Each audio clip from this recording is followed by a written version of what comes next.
I think in fourth year medicine, which is the second final year, I realized that I probably didn't want to do clinical medicine.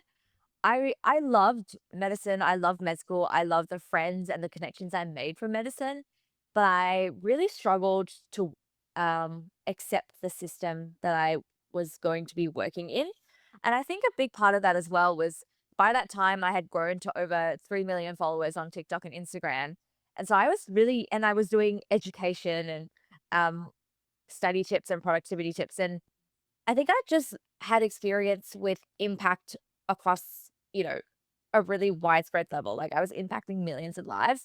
And then to have to go to the hospital and work one on one with a patient where I didn't really always feel like I was able to do as much as I could because of how the system prevented that was really hard for me. It was really, really hard for me to deal with, and so that's why I then decided that the next best step, because I wasn't sure yet and I was definitely not brave enough to commit to content creation full time, was to go to McKinsey because McKinsey does a lot of public sector work, government work, healthcare reform, all that sort of stuff, and I thought that that would help me get closer to that, impact on such a wide scale. Then I loved my time at McKinsey, loved the work, loved the people, loved everything that I learned.